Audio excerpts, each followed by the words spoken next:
Hello, I'm Yolanda Vasquez, and welcome to Comcast Newsmakers. Joining me now in our studio is Monique Riviere. She is the Chief Program Officer of Byte. Monique, it's a pleasure to have you here in our studio. Thank you. I'm happy to be here. So you and I were talking a second ago. You said you've been with the organization for 2.5 years, Yes. but it dates back about 2 decades. Talk to me about who you are and some of the services you provide. That's right. Byte has been teaching Washington, D.C. area residents since 1997. This year we celebrate our 20th year by moving to a new space and continuing to serve D.C. residents by teaching basic to intermediate to advanced computer skills.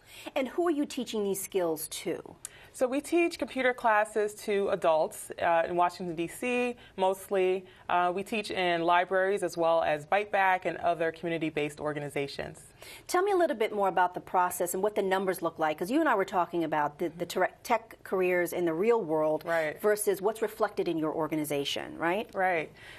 So the students that we teach are generally older, 40s, 50s, and up, and primarily they are black and they're women for the most part, and that's not largely reflected in the tech world. So it's very interesting that we are actually training a lot of our students for the careers so that there can be more representation in IT.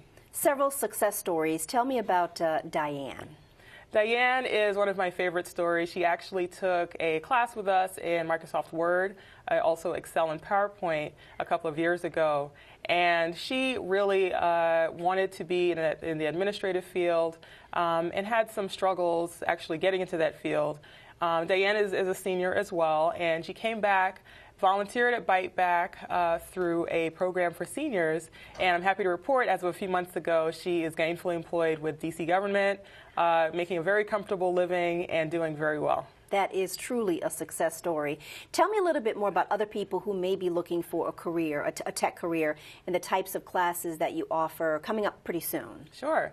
We're actually registering for April classes starting in March, and our classes range from those interested in the administrative field. So we do teach Microsoft Office and Outlook certifications, and that is a certification that is widely known not just at Byte or in DC, but anywhere in the country. Someone would recognize a Microsoft certification on a resume. We also teach CompTIA A+, which is a certification that's geared toward preparing people for entry into the IT field. And they can start in the 40s or 50s as a help desk support specialist.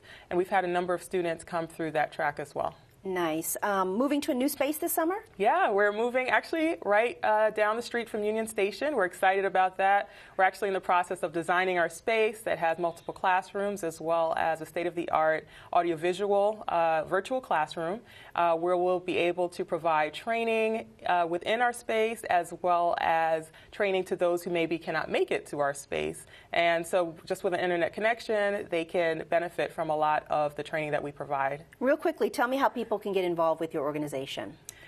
So Byte mainly works off of, so we have a small staff, but we also have volunteers that teach our classes and that also mentor our students, provide internships for those who are looking for careers. And we really do need that involvement, as well as with our new space, we're looking for sponsors that would be interested in outfitting our classrooms. Monique Riviere from Byte, thank you so much for your time today. We appreciate you coming on in. Thank you. Thanks a lot. And that'll do it for this edition of Comcast Newsmakers. I'm Yolanda Vasquez. Thanks for watching, everybody.